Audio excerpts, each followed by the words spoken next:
(2023년 2월 28일) 12시 37분 지나가고 있습니다. 파워 58화 시작해보도록 하겠습니다.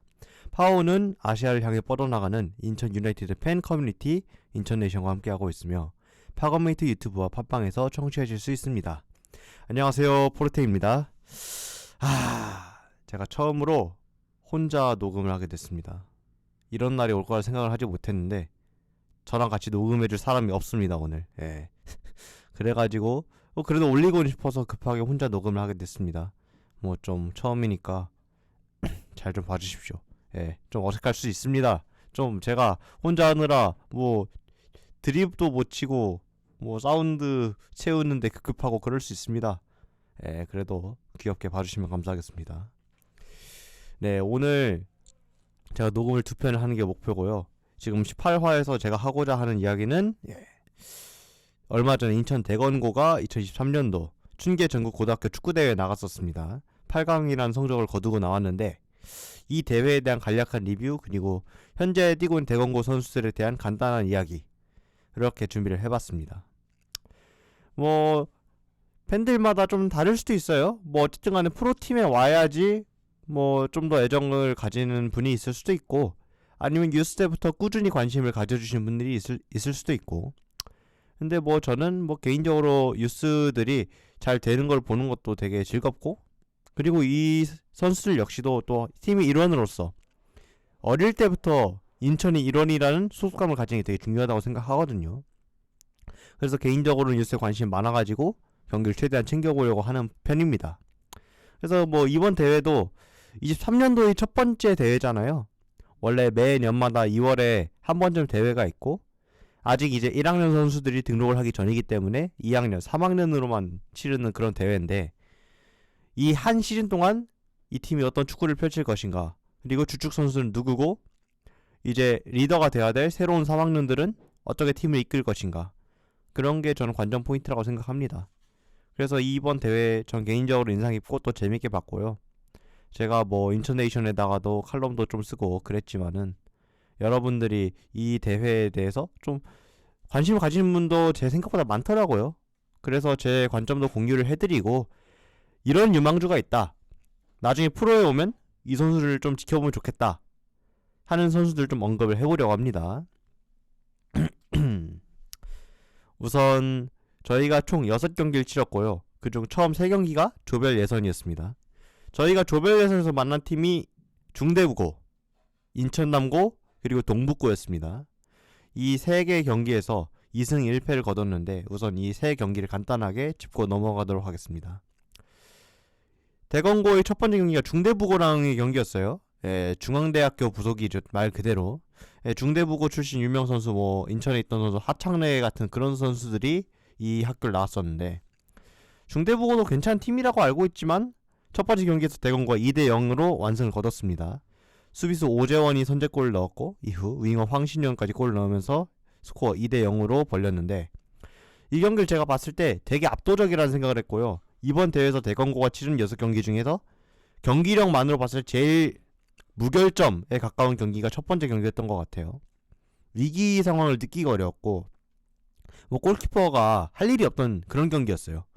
중대부고가 애초에 올라오지도 못하고 슈팅도 많이 때리지 못했기 때문에 아마 이날 김민중 골키퍼가 굳이 샤워를 안 해도 되지 않았을까, 그런 생각이 들었던 경기였습니다.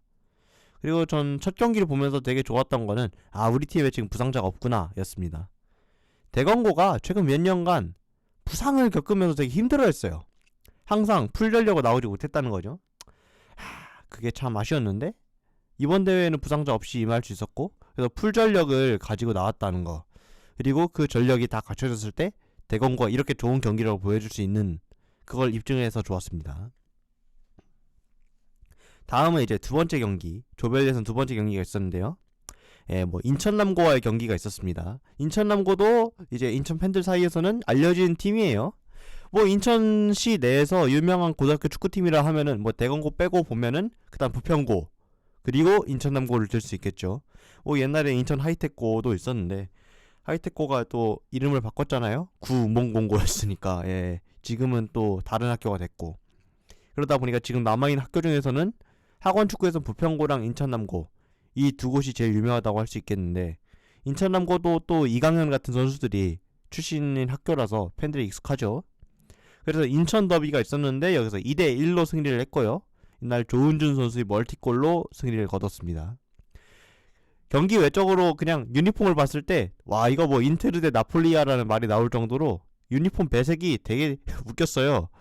저희는 알다시피 파검인데 인천남고도 그 나폴리스러운 그 하늘색에다가 게다가 가운데에다가 써진 글씨가 빨간색으로 되어 있어요. 그래서 완전 나폴리랑 똑같은 색깔이라 그냥 멀리서 보면은 뭐야, 이탈리아야? 예, 이런 느낌이었고요.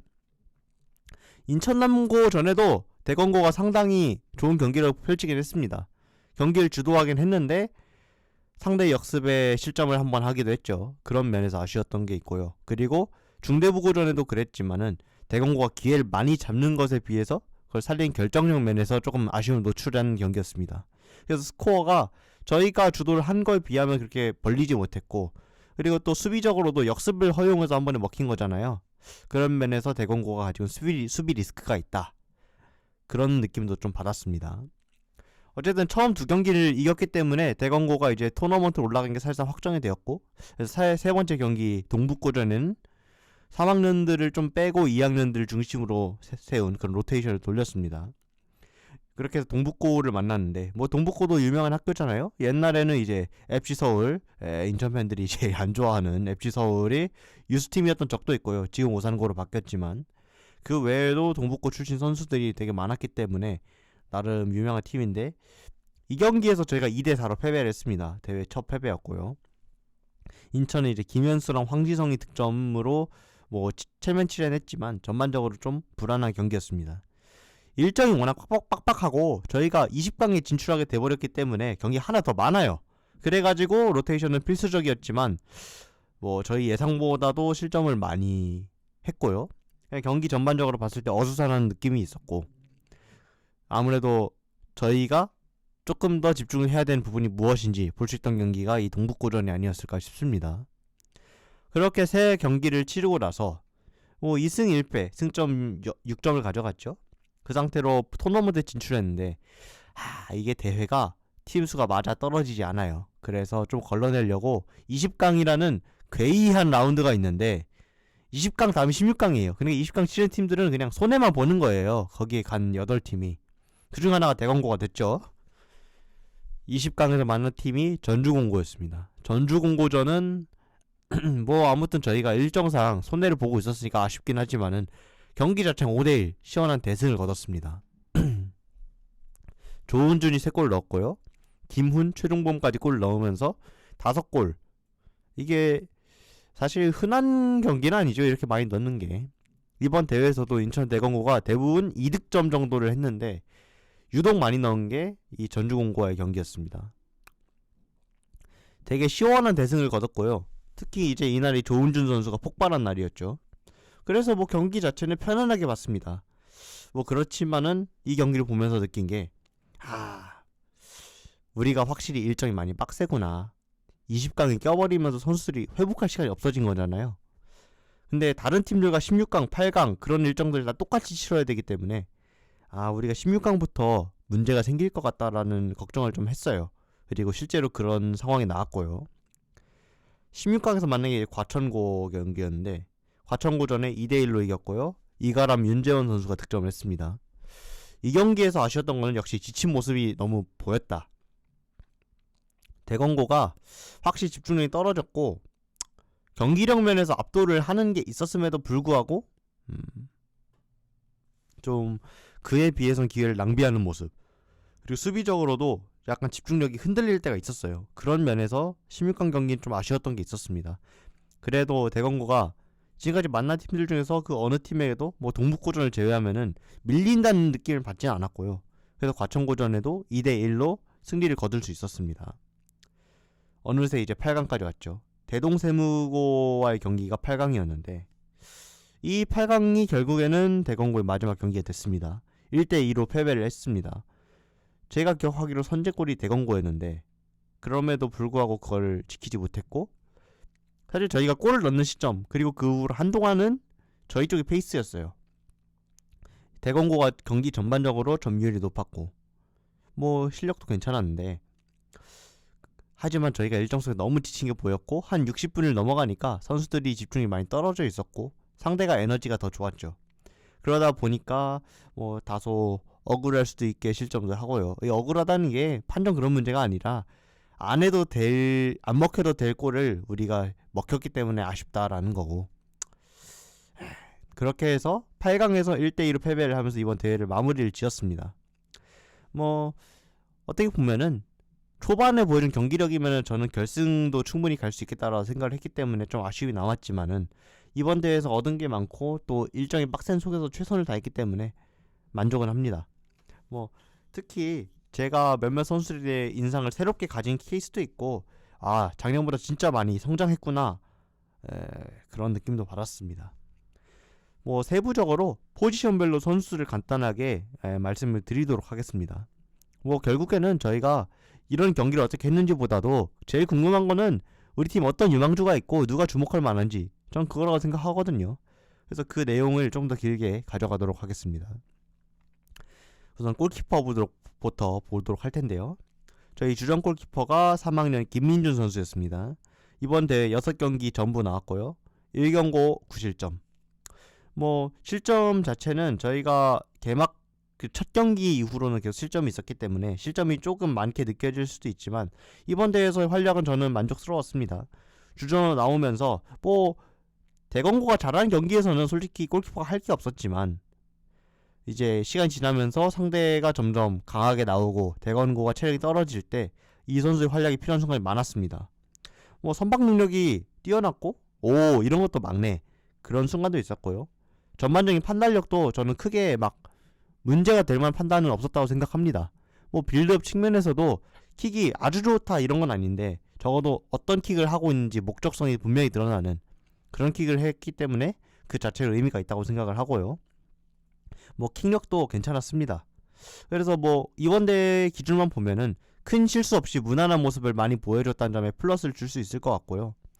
아무래도 대건고의 선배 골키퍼들이 워낙 잘하는 선수가 많았어요. 뭐 지금 프로팀에 있는 이태희, 김동원, 민성준 이런 골키퍼들도 그렇고, 김유성 선수도 되게 재능이 빛나는 선수였는데, 이런 선수들이 있어서 프로행이 마냥 쉽지는 않겠지만은 이번 대회에서 보여준 모습처럼 안정감을 가져간다면은 기회가 오지 않을까, 그런 기대를 해봤습니다. 그리고 이제 후보 골키퍼로 나온 선수가 2학년 왕민준 선수인데, 딱 한 번 교체로 투입된 게 마지막이었습니다. 아무래도 대회 특성상 주전 골키퍼를 정하면 쭉 가는 경향이 많았고, 그리고 3학년 선수들은 뭐 그 다음 진로 문제가 있거든요.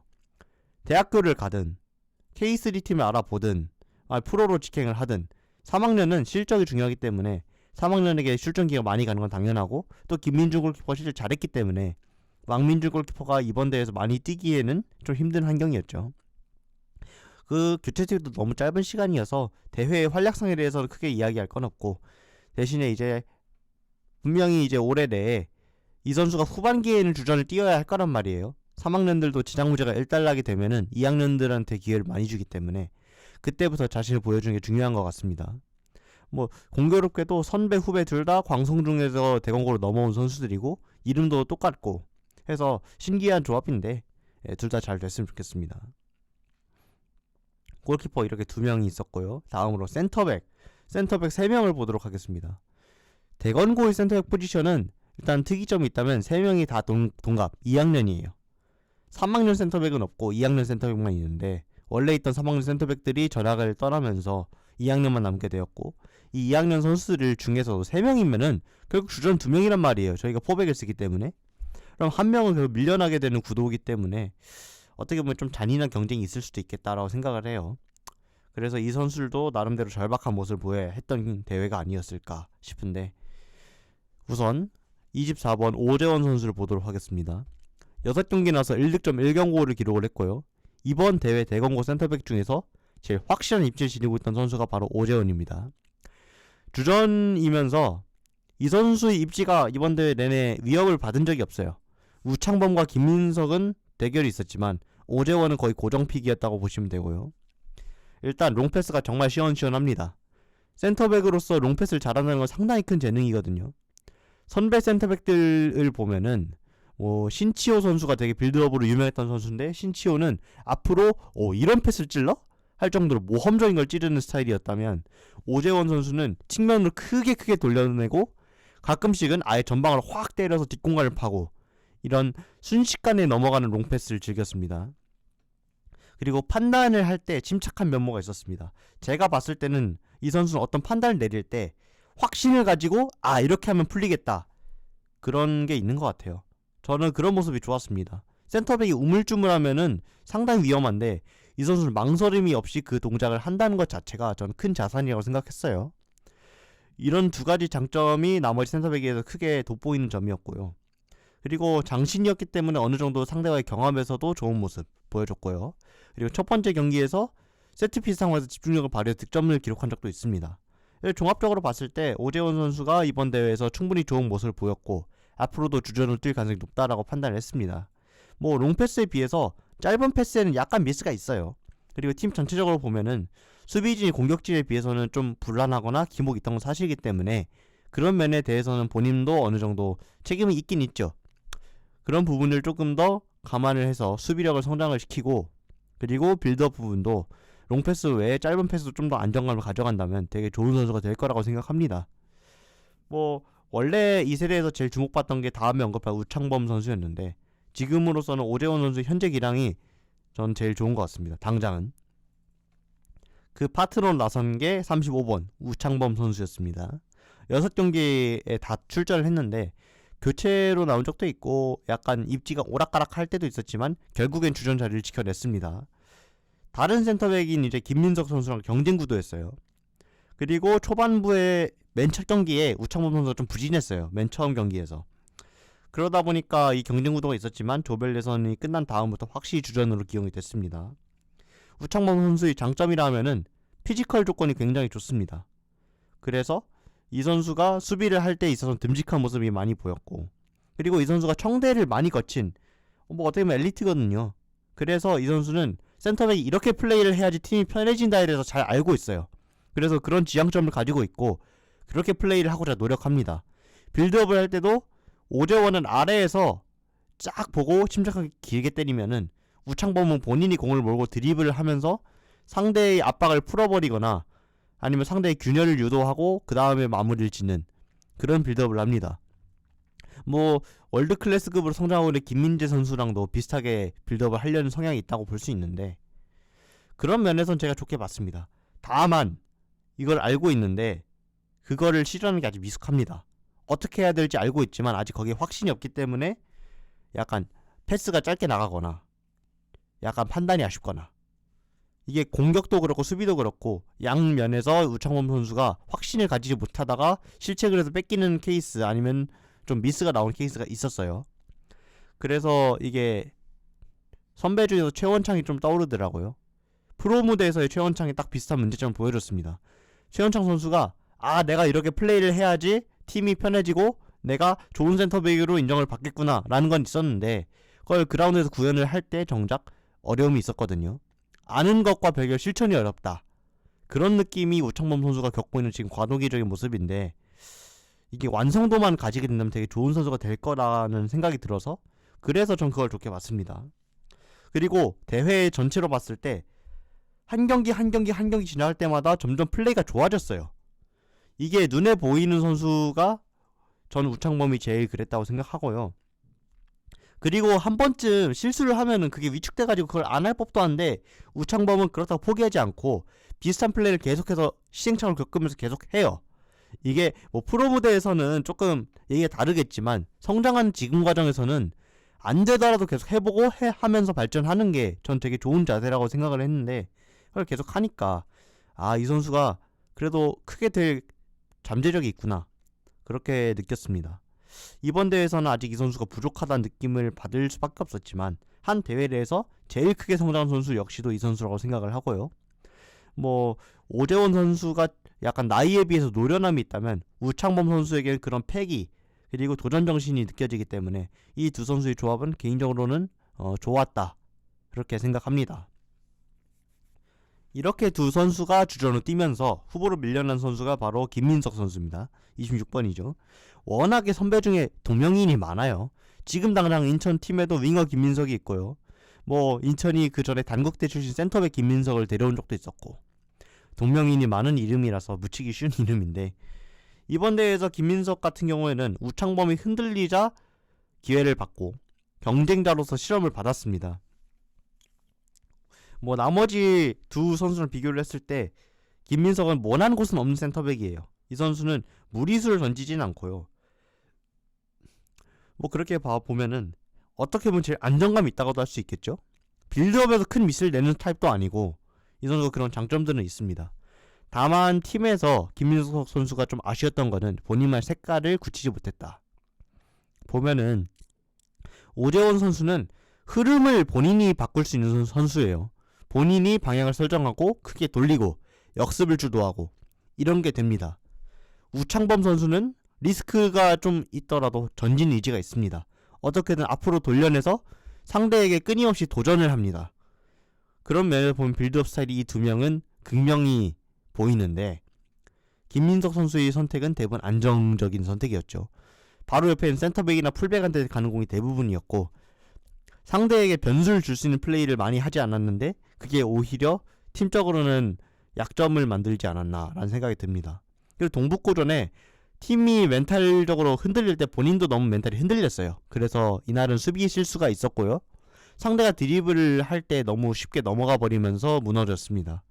그래서 이날 조기 교체가 된 이후로는 후보로 밀려날 수밖에 없었는데, 아무래도 과제는 본인이 어떤 플레이를 할 것인가에 대해서 조금 지향점이 있으면 좋지 않을까. 뭐 저도 비전문가지만은 나머지 두 선수는 딱 보면은 이렇게 하려고 하는구나가 있는데, 김민석 선수는 아직까지 그런 큰 그림이 아쉽다는 생각을 했고요. 거기에서 발전할 수 있다면은 경쟁 구도에 한 번 더 들어오거나 아니면 뭐 대공과 3백을 쓸 수도 있으니까 더 나아질 수 있지 않을까라는 기대를 해봤습니다. 여기까지 해서 중앙 수비수를 한번 짚어봤고요. 측면 수비수를 한번 보도록 하겠습니다. 우선 처음으로 볼 선수는 6번 3학년 김경우 선수입니다. 김경우 선수는 이번 대회 6경기에 나서 1도움을 올렸습니다. 주전 왼쪽 풀백으로 전 경기에 다 출전을 했던 선수고요. 이 선수가 1, 2학년 때는 좀 부상도 겹치고 하면서 생각만큼 기회를 받지 못했습니다. 하지만 이번 대회에서는 꽤나 존재감을 많이 남겼던 선수죠. 일단 이 선수 키가 170 초반으로 알거든요.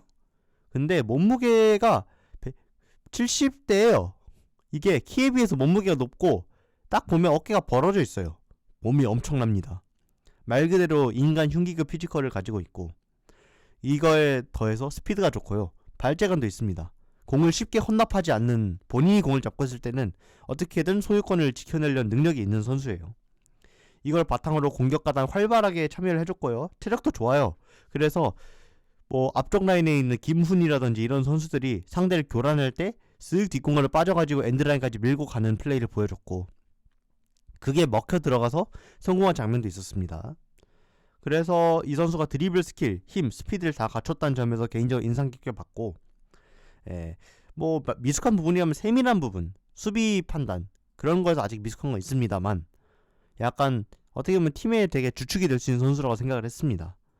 저희가 지니고 있던 왼발잡이 레프트백 선배들이 몇 명 있어요. 뭐 제일 유명한 선수로 김채훈, 박명수 뭐 이런 선수들도 있고, 지금 우선지명에 걸려있는 남승현 선수도 있거든요. 근데 이런 선수들과 비교를 했을 때 보면은 김경우 같은 스타일이 없었어요.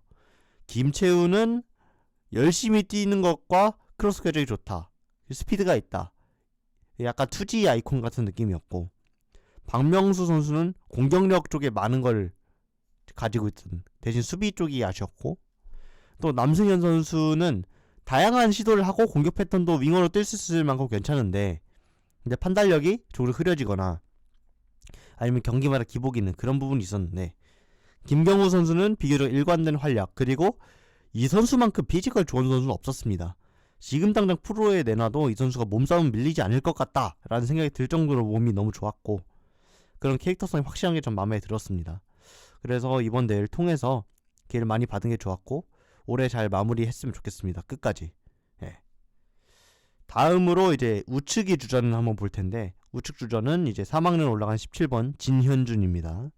6경기에 나와서 1도움 1경고를 올렸습니다. 원래는 이 선수가 윙어였어요. 광성중에서도 진현준 선수가 조은준 선수랑 발을 맞추던 그런 공격 자원이었고, 대건고에 갓 올랐을 때도 윙어 쪽이었는데 윙백 실험을 받다가 이제 결국 포백이 풀백까지도 다 뛰게 되었고, 작년부터는 이미 풀백으로 굳어졌다고 봐야 될 것 같아요. 가끔 윙어로 뛰었지만은 메인이 이미 풀백이 된 상황이죠. 이 선수는 올해 첫 대회에서 확실하게 뭐가 발전했는지 보여줬습니다. 그게 개인적으로 좋게 봤던 부분이고요. 작년까지를 보면은 진현준은 툴이 좋아요. 스피드와 체력이 있어요. 하지만 그 이후에 공격적인 기여가 그런 툴에 비해서는 아쉬웠다, 미흡했다, 판단 문제가 좀 있었는데, 이번 대회에서는 스피드랑 체력을 앞세워서 역습을 어떻게 주도하는지에 대해서 눈을 뜬 느낌이 있었고요. 그리고 크로스의 질도 많이 좋아졌고요. 공격 가담을 했을 때 위협적인 장면이 늘었습니다.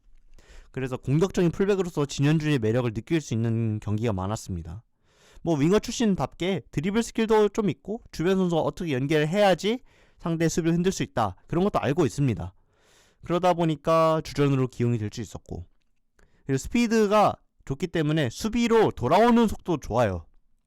성실하고 수비 공수 전환이 빠르고, 그리고 그냥 상대한테 밀리더라도 쫓아가가지고 압박을 줄 수 있는 그런 신체적인 장점이 있습니다. 대신에 지금 숙제가 남았다고 한 부분은 뭐냐? 수비 상황입니다. 포지션을 바꾼 게 오래 안 됐거든요, 이 선수가. 그러다 보니까 이 선수가 상대의 돌파에 많이 뚫렸습니다.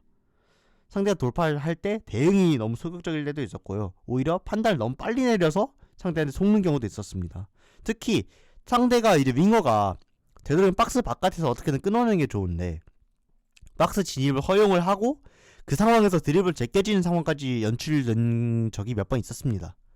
그게 되게 위험한 상황이거든요. 상대가 들어와서 컵백 한번 내주면은 저희가 무너질 수 있는 상황이었는데, 그런 딜레마를 안고 있었기 때문에 수비면에서 아직 발전이 필요하구나, 그렇게 생각을 했습니다. 그래도 작년보다 기량 발전이 눈에 보이는 선수였고, 이 포지션에 들어와서 어느 정도 시간이 지나면서 점점 좋은 풀백이 되고 있다라는 느낌을 받았기 때문에, 뭐 남은 시간 동안에 본인의 약점을 극복을 하고 풀백 포지션에 익숙해져서 더 좋은 선수가 됐으면 좋겠습니다. 그 다음으로 언급할 선수는 사실 풀백으로 보긴 조금 애매해요. 이번 대회에서는 메인은 풀백이지만 이번 대회에서는 윙어로 많이 나섰던 선수입니다. 12번 2학년 황지성 선수고요.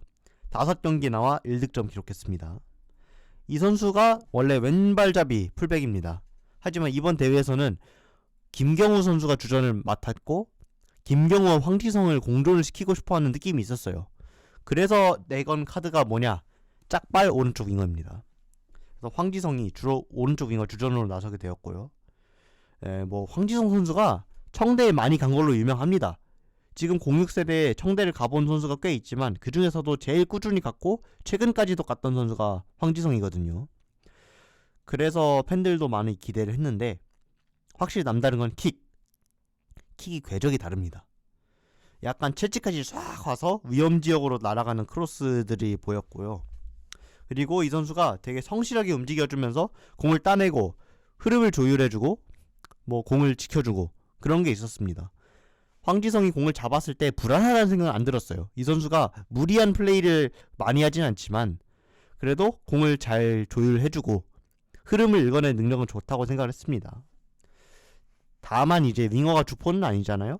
그러다 보니까 파괴력이 기복은 있었습니다. 이 선수가 뭐 원래부터 윙어도 아니고 하니까 막 왼발잡이 짝발이라 해도 로벤처럼 막 들어와서 때리고 그런 걸 기대할 수는 없거든요, 사실. 황지성 카드는 팀에 좀 안정감을 줄 수 있는 그런 카드에 가까웠다고 생각을 하고요. 뭐 그래서 이번 대회는 사실 이 선수의 모든 걸 보기에는 조금 환경이 안 좋았습니다. 왜냐면 본 포지션이 아니니까. 그래도 가끔씩 이제 왼쪽으로 다시 간 적도 있고요. 풀백으로 아예 나온 적도 있고. 그렇게 보면은 김경우는 되게 다이렉트하게 상대를 사격을 한다면은 황지성 쪽은 조금 차분하게 경기 전체를 여유를 가지고 좀 자기 판 안으로 만들려는 그런 성향이 좀 있는 것 같아요. 차분한 면모가 또 김경우랑은 다른 매력인 것 같고, 이 두 선수가 공존해서 뛴 왼쪽 라인도 있었거든요. 둘이 같이 나온 그런 것도 보면 잘 키워보면 매력적인 선수가 될 거라고 생각합니다. 다음은 이제 오른쪽 풀백이 후보 선수 2명이 있는데, 사실 두 선수 모두 경기를 많이 뛰지 못했고 많이 보지 못했기 때문에 크게 말씀드리기는 조금 어렵지만 그래도 언급을 하겠습니다. 우선 2학년 22번 권재현 선수가 있는데 4경기에 나왔습니다. 이번 대회에서 많이 뛴 건 우측 수비수입니다. 하지만은 작년 좌측 수비수도 많이 나왔고, 그리고 이번 대회도 윙어로도 나온 적이 있어요. 원래는 윙어 출신이기 때문에 뭐 대회 전체적으로 출전 시간이 길지 않아서 크게 말씀드리기엔 애매합니다. 짧은 시간 속에서도 공을 따내려는 의지, 투지, 그건 있었고, 순간적인 번뜩임 그런 것도 약간은 있었지만은 자신을 각인시키기에는 너무 시간이 짧았다, 그런 한계가 있었고요. 제 기억상으로 이 선수가 킥은 좋았던 걸로 기억합니다. 그리고 진현준 한 명으로 시즌은 못 나거든요. 결국 우측 풀백에 로테이션 돌릴 선수가 나와야 되는데 권재현이 진현준이 뒤를 이을 수 있는 그런 선수가 되느냐, 그걸 보여주는 게 올해 아무래도 본인이 승부 포인트가 되지 않을까 싶습니다. 또 이제 나머지 한 명은 27번 2학년 박상우 선수입니다. 2경기에 나왔지만 이 2경기 다 너무 짧게 뛰었기 때문에 사실 뭐라고 말씀드리긴 좀 그래요. 이 선수도 원래 공격수 쪽에 있던 선수인데 작년부터 이미 풀백으로 실험을 받았고 이번 대회에서도 수비수로 분류는 됐습니다.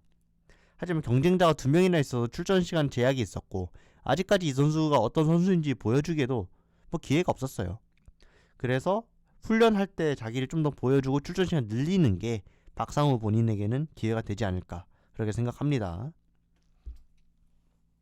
네, 다음으로 이제 수비수는 끝났고 미드필더를 보도록 하겠습니다. 이번 대회 미드필더들이 꽤 많았는데 중앙에서 주로 뛴 선수들과 측면에서 뛴 선수를 좀 나눠서 보려고 합니다. 그래서 우선 중앙으로 많이 뛰었던 선수인 4명을 먼저 보도록 하겠습니다. 처음으로 말씀드릴 선수는 3학년 8번 윤재원 선수입니다. 6경기 1득점 1도움 1경고 1칙 다 올렸는데 이 선수가 이번 대회에서 4-2-3-1 포메이션 주전 공격형 미드필더였습니다. 이미 1학년 때부터 이 선수 많이 뛰었어요. 1학년 때부터 기회를 많이 받았고 작년에도 주전으로 뛰었고요. 이 선수는 기술이 좋습니다. 시야도 좋고요. 그리고 본인이 템포를 조절하는 능력도 있습니다. 그래서 작년에 보면은 본인이 역습이 출발점이 되는 경우가 많았고요. 공을 잡고 딱 돌아서면서부터 이제 흐름을 주도하는 그런 느낌이 많았는데 이번 대회에서는 약간 그런 쪽보단 다른 역할을 많이 맡았습니다. 약간 연결고리 같은 역할이었고요. 때로는 본인이 색깔을 바꿨습니다. 어떻게 바꿨느냐, 평소에는 이제 2선과 3선 사이를 오가면서 팀을 연결시켜주는 역할이었다면은 어느 날은 공격수보다도 본인이 더 침투를 해서 득점을 노렸고 어떤 날은 아예 3선에 기용이 돼가지고 좀 더 수비적으로 투쟁심을 발휘하면 뛸 때도 있었습니다. 그렇게 보면은 이 선수가 팀에서 요건 여러 역할을 수행할 수 있는 다재다능함이 있다고 볼 수 있겠고요. 다만 이 선수 피지컬이 좋은 선수는 아니기 때문에 제가 봤을 때 고등학교 무대에서는 큰 문제가 되지 않는데 성인 무대로 오게 되면은 그 문제가 있을 수밖에 없거든요. 실제로 지금 대건고에 있던 선배 미드필더 중에도 뭐 정성원, 이정빈 이런 선수들이 고교 시절까지만 해도 그런 피지컬적 제약에도 불구하고 잘 했는데 성인 무대 오니까 다르단 말이에요. 그래서 윤재현 선수도 그 부분을 조금 인식을 하고 극복해 나가는 과정이 중요할 것 같고요. 그래도 토너먼트 진출 이후로 득점도 올리고 공격 포인트가 터지기 시작하면서 기여도 확실히 올라갔습니다. 저는 윤재현 선수가 축구를 하는 그런 약간 재능? 그게 있다고 생각하거든요. 그래서 저희가 잘 써먹을 수만 있다면 좋은 유망주가 되지 않을까라고 기대를 해봅니다. 그리고 이제 3선이 주전 미드필더 3학년 14번 이가람 선수가 있습니다. 6경기에 다 나왔고요. 1득점 1경고 기록했습니다. 팀이 중심을 잡았고요. 핵심입니다, 말 그대로. 대건고 선배 미드필더들과 이가람 정말 많이 다릅니다, 스타일이. 선배 미드필더들은 기술이 좋은데 피지컬적 약점 있는 선수가 되게 많았고 거기에서 조금 엇나가는 케이스가 표건희 선수 아니면 이재호 선수, 이런 선수들은 다른 미드필더들이랑 좀 달랐지만 정통으로 내려오는 대건고의 주전 테크니션 라인이 있고 그런 미드필더가 많았는데 이가람은 그런 대건형 미드필더랑 좀 다른 스타일이었습니다. 이 선수도 키가 큰 건 아닌데 아까 얘기했던 김경우 선수처럼 몸이 무지막지합니다. 아주 단단하고요. 투쟁심과 집중력이 아주 강합니다. 작년에 본 경기에서는 와, 얘 신기한데? 라는 생각을 했어요. 왜냐면은 진짜 들이박더라고. 자기가 경고를 받는 걸 감수하고 상대를 그냥 짓눌러버린 플레이를 많이 했습니다. 올해는 조금 더 침착해져서 할 때랑 안 할 때 구분을 했는데 작년에는 진짜 와 돌격형이다 말 그대로. 야, 그래서 좀 신기했고요. 작년보다 훨씬 노련해진 게 보여서 되게 좋았습니다. 경기를 어떻게 주도를 할지, 아 내가 이렇게 플레이하면 이렇게 되겠구나 그런 확신들, 그리고 경기를 조율한 측면, 그리고 공격 패턴 전부 좋아졌습니다. 이 선수가 이런 활동량이 많고 싸워주는 미드필더 중에선 드물게도 킥도 되게 좋아요. 그래서 세트피스 주전이었고요.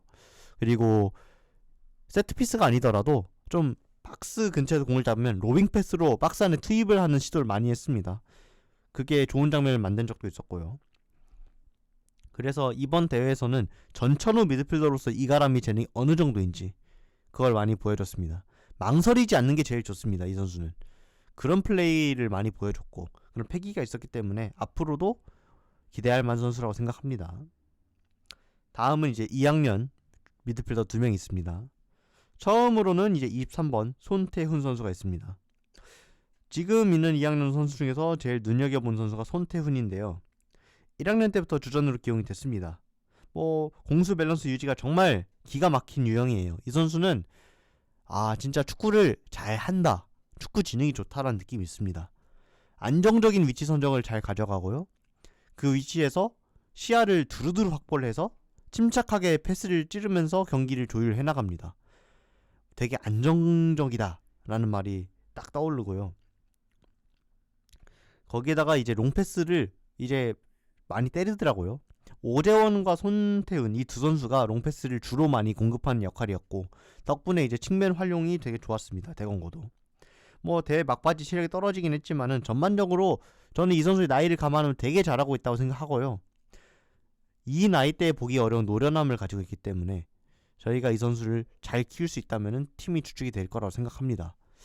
개인적으로는 대건고 내에서 있는 2학년 선수 중에서 황신영과 더불어 제일 주목할 만한 선수라고 보기 때문에 다른 팬분들도 한번 손태훈 선수 경기를 잘 봐줬으면 좋겠습니다. 딱 제가 좋아하는 언성 히어로 유형이었습니다. 그리고 이제 25번 2학년 김현수 선수가 있었죠. 선배 중에도 김현수가 있었는데 이번 대회에 나온 김현수 선수는 삼선에 많이 기용이 됐던 선수입니다. 6경기 1득점 1경고 스탯이고요. 삼선이 메인이긴 했지만 사실 이 선수 스타일이 맞는 것 같아요. 기술이 정말 좋고요. 시야도 좋고 공격적으로 전진하려는 본능, 그리고 침투 능력까지 이 선에 있는 선수가 가질 만한 스탯을 고루 갖추고 있습니다. 그래서 본인이 득점에 관여를 하는 그런 면에서는 대건고 내에 있는 다른 미드필더들보다도 김현수가 제일 뛰어납니다. 그래서 조커로 꾸준히 기용이 될 수 있었고 좁은 지역에서 풀어나오는 장면들이 되게 멋있었어요. 막 턴 동작으로 상대를 제낀다든지 아니면은 저런 패스를 하면서 힐 패스 아니면 사이 패스 다 했고 찔러주는 패스에 침투해서 직접 슈팅을 때리는 것까지 다 가지고 있었고 다른 대회에서는 침투해서 크로스 올려서 바로 공격 포인트 올린 적도 있었어요. 그래서 이 선수는 그런 공격적인 전진이 재능이 되게 좋다 그렇게 생각을 했습니다. 다만 이제 이가람 손태훈 조합으로 3선을 메웠는데 이 선수들이 너무 공수 밸런스 좋다 보니까 김현수 선수가 주전으로 나오기 어려웠고요. 이 선엔 또 이제 윤재원이 있었죠. 그래서 김현수 선수의 위치가 약간은 애매했던 대회였습니다. 또 재능은 확실하기 때문에 아마 윤재원이 뒤를 이을 주전 공격형 미드필더로 육성되지 않을까 그렇게 생각합니다. 저는 이 선수가 사이드로 가도 잘할 것 같지만 일단 2선 공격형 미드필더가 제일 적임자가 아닐까 그렇게 생각했습니다. 다음으로 윙어를 보도록 하겠습니다. 윙어도 4명이 있는데 일단 주전 윙어로 나온 김훈부터 보도록 하겠습니다. 김훈 선수는 이제 3학년이고 6경기 1득점 1도움을 기록을 했습니다. 대건고의 슈퍼크랙 그렇게 말을 하면 될 것 같아요. 이 선수의 드리블은 신묘합니다. 와 어떻게 저렇게 드리블 치지 싶을 정도로 기술적으로 너무 뛰어나고요. 이 선수가 혼자서 상대 3-4명을 털어버린 장면이 한두 번이 아니라 여러 번 나왔어요. 계속해서 나왔고 김훈한테 이끌려서 상대가 이렇게 움직이다가 김훈이 찌른 컵백 한 방에 상대가 무너지는 장면도 있었습니다. 약간 선배로 따지면은 대건고 시절의 이준석을 연상시키는 그런 플레이를 많이 보여줬습니다. 스탯은 1골 1도움이지만 이 선수가 그거 이상의 기여를 했고요. 실제로 기문이 거의 다 만들었는데 상대의 골키퍼 막아서 재차 때려서 들어간다든지 이래서 공격 포인트가 안 된 것도 좀 있거든요. 그래서 본인 입장에서 약간 아쉬울 수도 있었겠지만 그래도 경기 관여도가 정말 눈에 띄게 올라서 되게 좋은 선수라고 생각을 했습니다. 이준석 선수 같은 느낌이면서도 약간 차이가 있다면 이준석은 본인이 자체 스피드가 빠르고 그걸 믿고 하는 플레이도 있었는데 김훈은 이 선수 빠릅니다. 하지만 이준석만큼 준족이라고 생각은 안 해요. 대신에 본인이 기술에 대한 역량, 그 자신감이 너무 뛰어나기 때문에 박스 안에서도 박스 밖에서도 일관적으로 그렇게 플레이를 하고요. 진짜로 상대에게 타격을 줄 수 있는 그런 플레이도 즐기고 거기에 아래에서 공을 잡으면은 압박이 들어오면 보통 안정적으로 선택을 한단 말이에요. 근데 김우는 그 상황에서도 내가 얘네쯤은 제칠 수 있지라고 생각을 하고 그렇게 시도를 해서 성공을 한 다음에 다시 공격으로 풀어 나갑니다. 이런 게 쉬운 마인드는 아니거든요. 물론 실패하면은 진짜 큰 실수가 되는 거지만 성공을 하고 그리고 또 이런 자신감을 가지고 있다는 것 자체가 좀 의미가 있다고 생각합니다. 뭐 지금까지는 김은 선수가 좀 나아져야 하는 부분이라면은 체격이 일단 말랐다는 점, 견제가 있으면 힘들 수 있다는 점이고 이거 약간 집중력이 떨어질 때가 있어요. 공이 이제 좀 포기를 한다든지 그런 순간이 가끔 있었는데 그런 걸 제외하고 봤을 때 이번 대회에서 제일 확실한 인상을 남긴 선수가 김훈이 아니었을까라고 생각합니다. 실제로 많은 팬분들이 김훈이 돌파를 보고 되게 놀랐고 이런 선수가 있었구나 라고 또 생각을 하시더라고요. 그래서 저도 이번 대회 김훈에게 많이 놀랐고 올해가 많이 기대되는 그런 선수입니다. 다음 이제 많이 나온 선수가 황신현입니다. 2학년 18번 선수고요. 6경기 2득점 1도움. 스탯으로 따지고 보자면은 조은주를 제외하고 제일 확실히 스탯을 쌓은 선수가 황신현입니다. 지금 이제 대공고 2학년 06세대에서 제일 주목할 만한 스타가 누군가 하면 황신현이에요. 측면 공격 속의 스피드랑 힘 이게 정말 중요한데 황신현은 스피드도 빠른데다가 힘도 정말 다부지게 가지고 있습니다. 거기에 기술도 좋아요. 드리블 스킬이 있고 투지도 보유하고 있고 그리고 본인이 이렇게 움직이면 상대가 교란될 것이다 하는 움직임 이것도 갖추고 있습니다. 그리고 슈팅 스킬도 보면은 이런 기술적인 슈팅을 때리네 하는 것도 있고 그래서 윙포워드로서 가져야 될 모든 걸 가지고 있는 선수라고 할 수 있고요. 본인이 개인 능력만으로도 상대를 막 부숴버린 그런 모습이 있습니다. 김훈이 테크닉으로 화려하게 하나하나 제껴간다면은 이 황신영 같은 경우에는 그냥 우직하게 하나하나 부숴버리는 그런 인상입니다. 이번 대회에서는 사실 황지성을 윙어에 많이 넣었고 그래서 주로 조커픽이었지만은 나올 때마다 상당한 인상을 줬습니다. 황신현이 나오면 경기 분위기가 달라졌고 그리고 황신현이 윙어라고 하지만 사실 프리롤이에요. 이 선수는 중앙 공미로 들어간 적도 있고요. 이 선수가 들어가면은 좌우 중앙을 가리지 않고 일단 뜁니다. 뛰고 상대랑 싸우고 공을 따내고 돌격하고 그렇게 플레이를 했습니다. 그리고 뭐 출전 시간이 제약이 있잖아요. 어쨌든 본인이 주전 멤버가 아니었기 때문에 그럼에도 불구하고 스탯이 팀 내에서 2등이라는 거는 상당한 기록입니다. 이 선수가 그 골대 2번 맞춘 사건이 있는데 그거 다 넣었으면은 4득점입니다. 그렇게 가면은 뭐 사실 이 골대 2개 맞췄을 때 첫 번째 장면에서는 아직 황신현이 이 마지막 순간 집중력이 조금 더 있으면 좋겠다라는 느낌이 있었지만은 그 장면도 사실 본인이 힘으로 상대 수비를 짓눌러버려서 얻은 1대1 찬스거든요. 그래서 이 선수였기 때문에 얻은 기회라고 생각하고요. 그리고 두 번째 골대는 이 선수가 너무 잘했는데 아쉽게 골대를 맞은 거예요. 그거는 저 틈에서 슈팅을? 이라는 생각이 들었던 그런 장면이었습니다.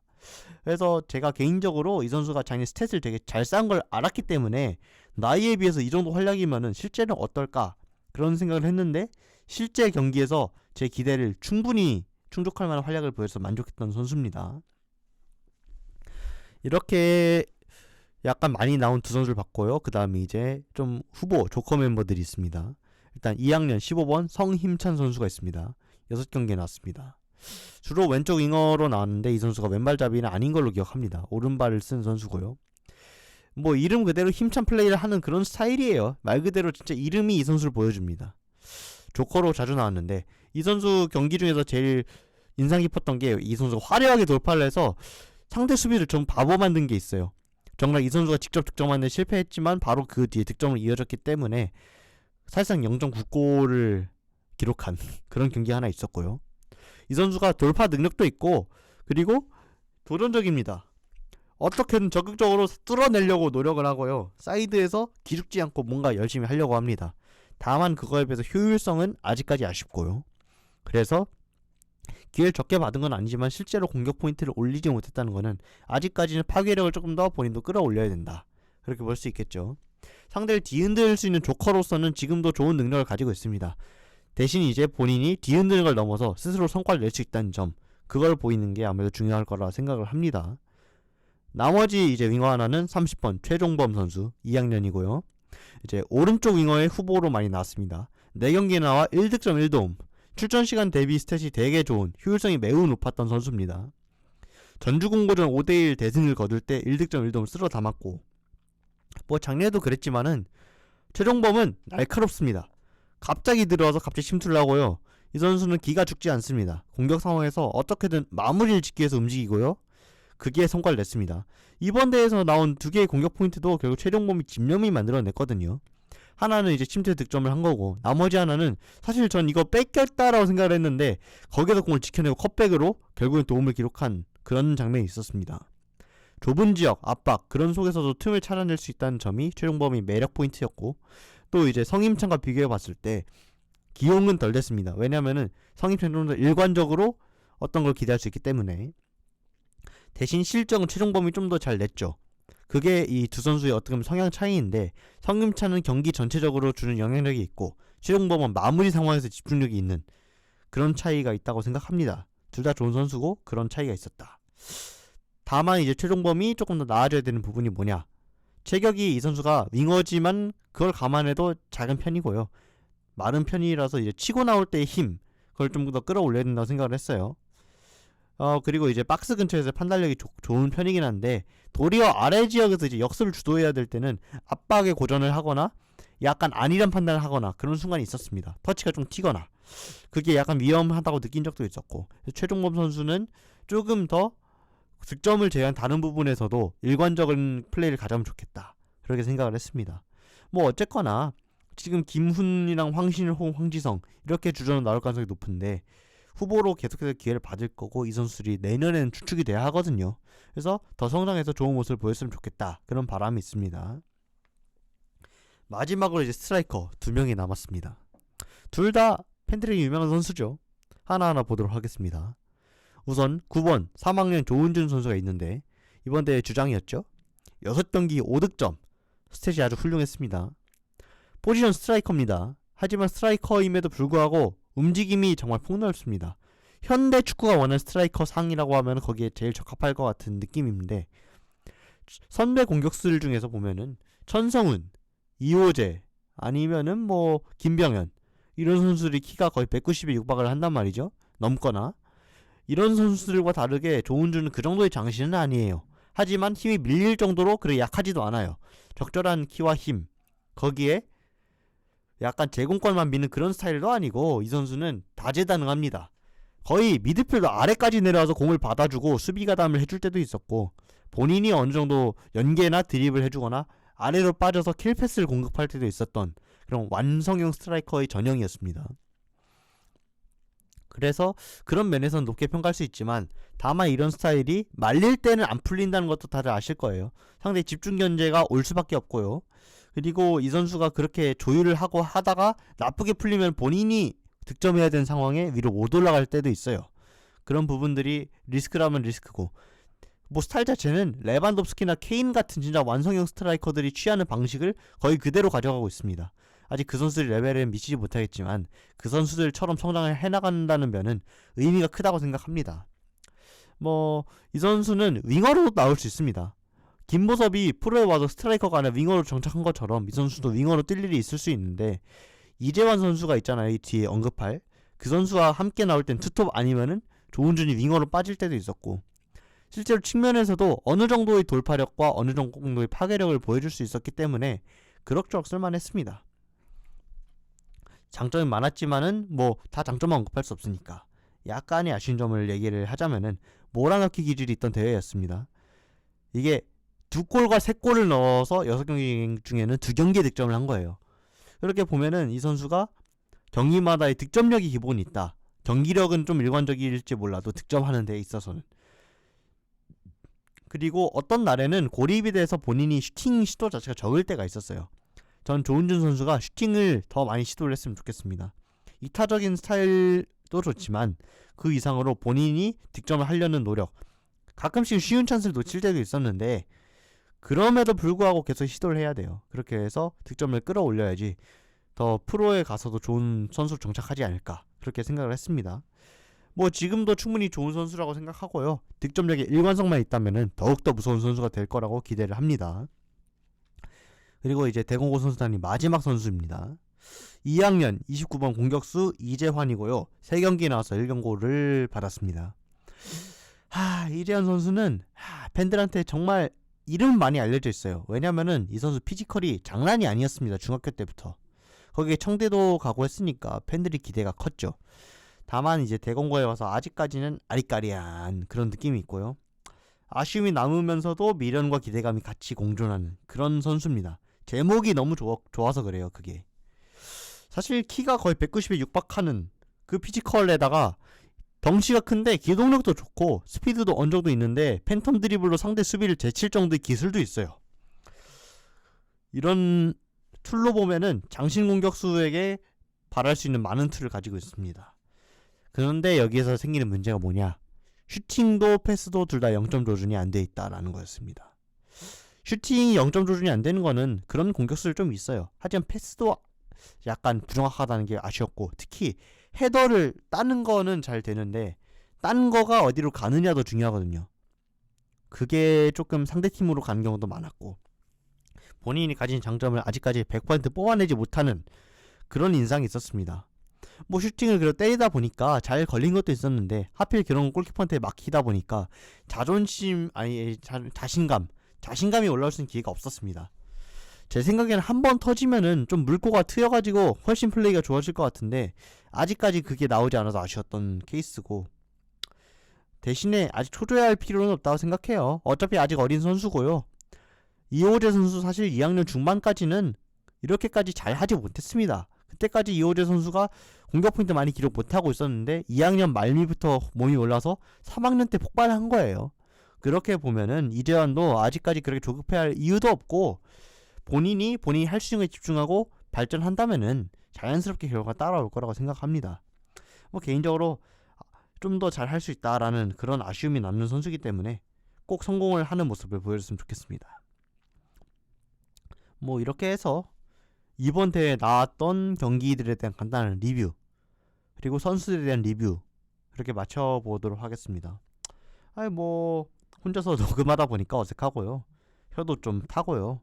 쉽지 않았는데 그래도 이런 얘기를 좀 글로 쓰는 거랑 말로 하는 건 다르거든요. 말로 하니까 조금 더 다양한 얘기를 할 수 있고 해서 그건 좋았습니다. 뭐 워낙 주제가 변태적이기 때문에 몇 분이나 들지 모르겠지만은 뭐 이 얘기를 들어주신 분들이 있다면 감사하고요. 저도 전문가는 아니기 때문에 제가 보는 게 또 옳다라고는 할 수 없을 겁니다. 그래도 제 나름대로 대건고에 애정을 가지고 있고, 그리고 이 선수를 어떤 선수인지 다른 분들과도 공유를 하고 싶었고, 이를 통해서 대건고라는 팀의 인천 팬분들이 더 관심 많이 가져주셨으면 좋겠다, 이런 생각을 해서 뭐 이것도 녹음을 하게 됐습니다. 들어주신 분들 모두 감사하고 저는 조금 쉬었다가 녹음을 하나 더 하도록 하겠습니다. 감사합니다.